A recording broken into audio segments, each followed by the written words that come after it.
Hi everyone. In this recording, I'm going to talk you through how to answer question 3, which is the language and structure question on paper 2 of the Edexcel English Language GCSE exam. I'm going to be using the June 2017 paper 2, and there's a link below if you want to download the paper to have a look at it yourself, but I'll be showing it up on the screen. Okay, so first of all, let's have a look at the question. It says, analyse how the writer uses language and structure to interest and engage the reader. Support your views with detailed reference to the text. Okay, so this question will almost always look like this. It will always say, analyse how the writer uses language and structure, and probably it will say to interest and engage the reader as well, although that might be slightly different. Okay, so as we discussed on the previous video about questions 1 and 2, when we're looking at the text, the really important thing to do is to establish who the reader is intended to be. And to think about this, you need to think back to the writer. Who did the writer think when they were writing it, who the reader would be? Okay, so it could well be you or someone like you. It could well be that they were writing for a general audience. But there's always the possibility that, for example, if it was a letter, it was only aimed to be at a certain reader, the recipient of the letter. Or if it was a speech, it might be to the people listening to the speech at that time. They might not have been thinking of a wider audience. So you'll get a much better mark if you really focus on the intended audience of the writer. Okay, but in this case, as we saw when we were looking at the previous question, the when we had a look at the little blurb at the top, it was clear that it's a memoir, so like an autobiography, and so it's written by this woman, this Russian woman, for any audience. So when we're thinking about reader, we're fairly safe to assume that we can talk about ourselves as the reader, or anyone who's wanting to read about this Russian camp in the 1980s. Okay, so probably doesn't seem very modern to you guys if you're 16, 17, but we're thinking of a relatively a modern audience here. Okay, so it's not like it's been written for 19th century people or something like that. Okay, so let's go back and have a look. Okay, so one other very important point is the question says language and structure, and this is the mark scheme. And if you'll have a look here, it says the mark awarded cannot progress beyond the top of level 2 if only language or structure has been considered. So there's 15 marks here, and you can only get a maximum of 6 marks if you only write about language or only write about structure. So I'm going to give you some good tips of how to make sure that you write about both of those things, okay, so that you've got a really clear idea about what they both are. All right. Okay, so we're looking at language and structure. Okay, so, and to interest and engage the reader, so you as the reader, what do you find interesting? What do you think the writer's put in there to try to show us what's going, to try to put across her point of view, to put across what she wants us to experience? Okay, so language. So the way to think about language, I would say, first of all, it's about words. Okay, so the main thing is any interesting words or phrases, and you don't need to necessarily say they're an adjective or they're a verb. You could just say the word and then pick out a really interesting word and then explain what that word means and what the effect is. So why has the writer used that word? If you do that, it counts as language. Okay, now you could also, if possible, see if you can find a little collection of words that is a metaphor or simile. Or in something like this, which is non-fiction, maybe the writers use slang for a particular effect. Or maybe they've used direct address, so maybe they've directly addressed the audience saying you, for example. Or maybe they've used something like alliteration. Okay, so if you can find any of those things and you can think what the effect is, then that is language. Okay, there's no point finding something and saying, oh, I think this is a metaphor if you can't talk about the effect. You need to find something which you can write about. Okay, so that's language. And then structure. Okay, again, the easiest thing to write about, I think, is things like listing. If you can find listing, That's quite easy to spot, and then as long as you can think about what the effect is, and nearly always the effect is to emphasize something. So emphasize, how many of whatever somebody's got, or how dangerous something is, or so think about what the writer's trying to say. What is it emphasizing? The same with repetition. What's it emphasizing?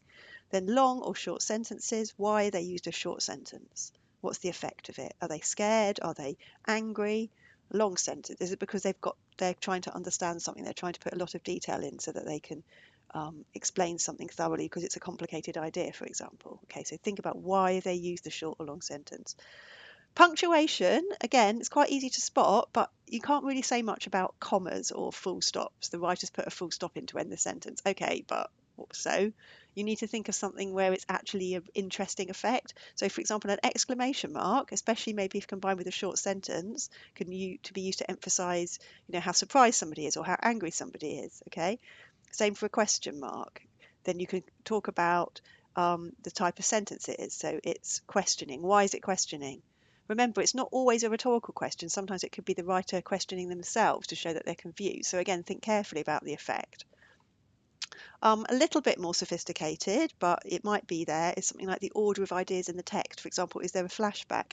Are things ordered in a chronological way, which means in order of the time that they occurred, or are they ordered in a different way? And if so, why?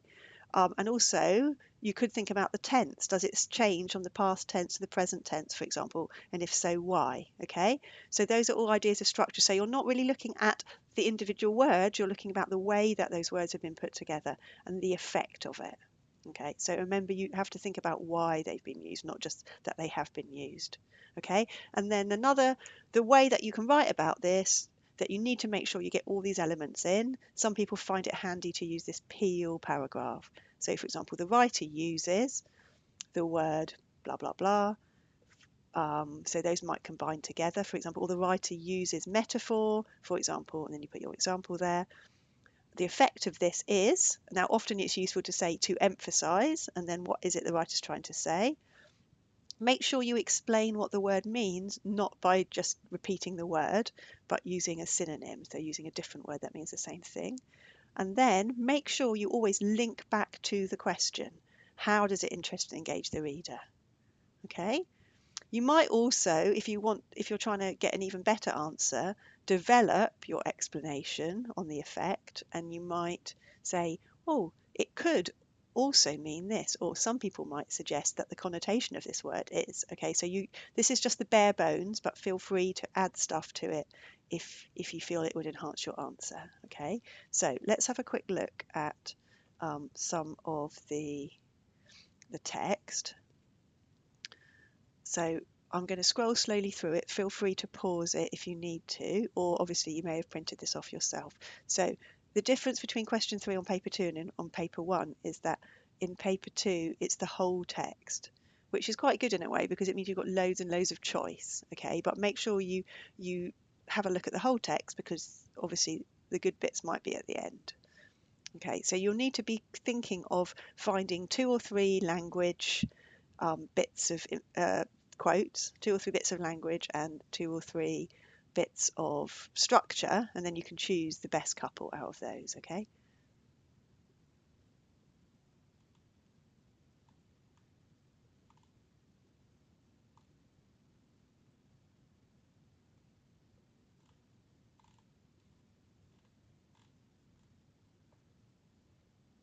Okay, so what did you find? So you can see obviously you've got a short sentence with an exclamation mark there. You've got your question marks. So you've got questions directed at the audience. You've got the you. They've got a bit of language there. Did you find any interesting words or any metaphors or anything like that? Okay, so shall we have a look at some answers and see how you did? So, okay, so here's an example paragraph. You'll be wanting to do at least one language, at least one structure, and then at least one more. If you've got time, 2 language and 2 structure would be really safe. Okay, so have a look at this one. Is this about language or structure, and what's good about it? Ratu Shinkaya uses many questions to again directly address the reader. By doing this, she allows the reader to think for themselves and involve them. The multiple questions not only include the reader, but they explain what she's trying to say. In this case, she's showing us how strict it is. For example, why are you packing those red socks? Do you want to find yourself on report? Okay, so language or structure? Well, she's talking about questions. Okay, so we're thinking that this is a structure answer. Okay, so this is a clear one which is talking about the structure and how it includes the reader, and it shows and it emphasizes what she's trying to say, and she's very specific about, or he or she, whoever's written this, the candidate is specific about what the writer's trying to say. She's showing us how strict it is. Okay, so not just it shows it interests the reader, okay, but how does it interest the reader specifically? So that's really good that they've done that. Okay, so this is a kind of level 3 response, the examiner would say. So if you did a few more paragraphs like this and was consistent with that in the rest of the exam, you'd get a grade 4 or 5. Okay, so most of you guys who are resitting in November, that's what you're aiming to get. Okay, so this would be good enough for that. But obviously there's ways to make it better, which we'll have a look at in a minute. Okay, let's have a look at another example. The writer uses descriptive language, 2 shelves and 1 locker, to paint a picture in the reader's head so they can imagine what it's like and what to read on. Okay, so 2 problems with this one. First of all, 2 shelves and 1 locker. Is that really descriptive? I mean, there's no adjectives there, are there? It just says 2 shelves and 1 locker. So I'd say you could, better than descriptive would be simple factual language. Yeah? Okay, and to paint a picture in the reader's head, well, what's the picture? And why do they want to read on? Okay, that's just far too generic, far too general. You need to be really specific when you're talking about the effects. Okay, so it could be it uses simple and factual language to emphasize how simple life is in the prison and how little they get. Okay, something like that, yeah? And the reader would want to read on to find out more about this horrible life in the prison or something. Okay, so don't be more specific. Okay, now we're going to have a look at another couple of examples.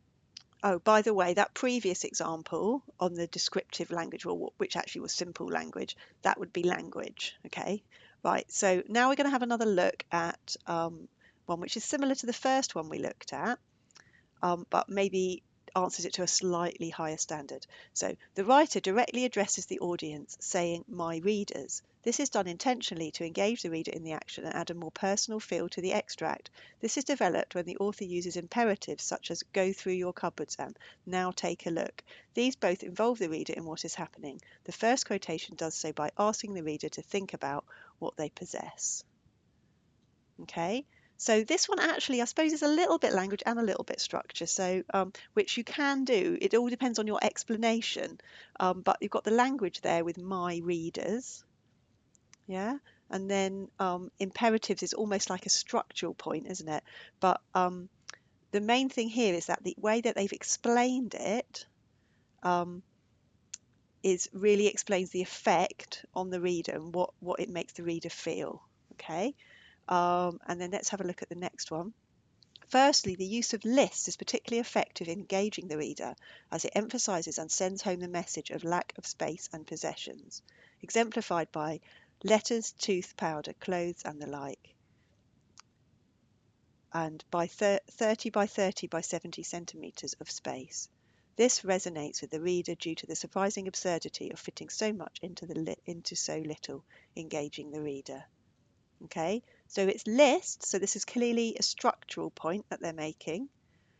They've given the example, and then they've said that what it's emphasizing, or they've used a bit fancy language, haven't they? They said it resonates and the surprising absurdity, but really what they're saying is it emphasizes the lack of space because it's got the really long list of things, letters, toothpaste, clothes, and the like, and then a really specific small amount of space. Yeah, so that this person, you don't have to write it in such fancy language, but basically they have really explained the effect of the list, what it is emphasizing. So, it's emphasizing about the lack of space and possessions. Okay, so hopefully this has given you a bit of a better idea of what you need to do to answer. Let's just go back to this a sec and we can have a look. So